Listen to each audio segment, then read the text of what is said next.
Hello everyone, Shane1288 here with your weekly RuneScape Byte for Monday, October 1st, 2018. This week everyone's getting ready for RuneFest, so there's not much of an in-game update, and I'm actually getting ready for that as well, but we'll have more on that in just a moment. So to start off with this week, it's a patch week, and we're going to actually have a look at one of these updates in-game right here, right now, and what we see is a revamped settings interface.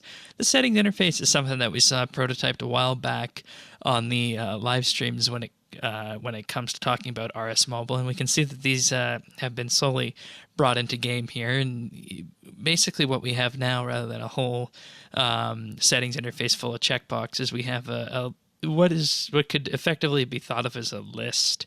And what we ultimately do end up seeing with this is that it's a lot more mobile friendly than it was before, and that's obviously what they're going for with this update. Now, looking further into this, based on what we've seen so far, comments from the RSBANDB update producers, notably Sirion, on this, it looks as though everything here so far has been separated into submenus, and that's not necessarily going to be a bad thing. Like right here, we have the buff bar, for example. Then we have all the combat settings, including combat XP and the combat mode, as well as an explanation for the differences between Legacy, Revolution, and Full Manual.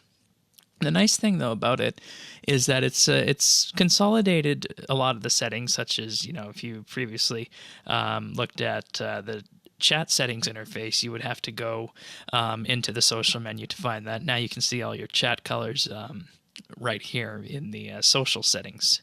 And you can also control your rune metric settings, accept aid, notifications, and so on, item drops, toggle retro skill capes, and the like. Now, with this, it does seem as though this is shifting more towards mobile. We'll have to wait and see how this actually performs on touch devices. And as you guys might have noticed, we're seeing a few more updates appearing to the game that are geared towards RS Mobile. So we're probably going to see a RuneScape 3 mobile public beta very soon. And, we're going to just have to wait and see if these buttons here are big enough to activate with the touchscreen. So now let's move on to the rest of the patch notes here. We have little things such as a destroy warning that will now be mentioned if an item can be reclaimed in the quest point shop or not.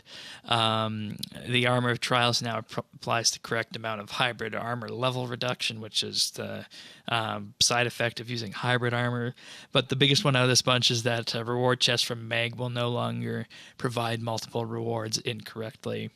As we can see here, a month after the fact, we're still getting updates to the player-owned farm, and one of them being farm totem perks and skilling potions in the buff bar icons can now be toggled on and off.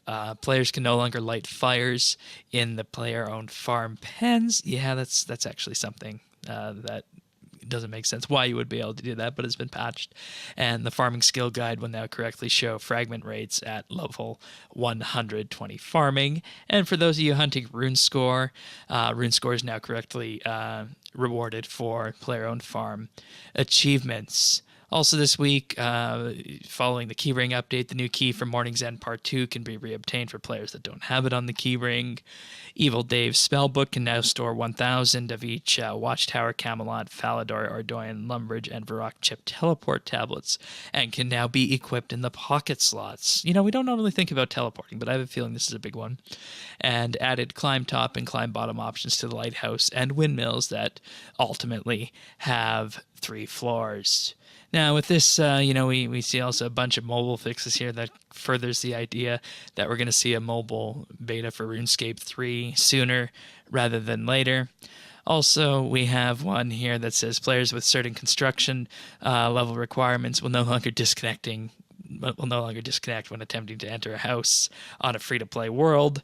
And finally, last but not least, all the way down at the bottom of the patch notes, insect repellent can now be stored on the toolbelt. So that's what we got for the patch notes this week. As we said, we'll be at RuneFest this weekend, and Tanis and Earth are co-hosting the podcast this week, so you can check that out and send questions to them at update.rsbnb.com/ask. But if you want to follow everything that's happening around for RuneFest, just head on over to clanquest.org/hub, and you'll be greeted with this page. And up here, you'll get the news that's happening at RuneFest, and on the left-hand side of the screen will be the tweets from everyone at ClanQuest who is at RuneFest. And then on the right-hand side, we'll have tweets curated from the general RuneScape hashtag, the RuneScape hashtag, and just anything that anyone says at RuneFest that we think should be brought up here. So with that being said, we'll see you guys at RuneFest this weekend. Remember, if you want to chat with everyone in game, join Friends Chat BitsBytes, and we'll see you at RuneFest.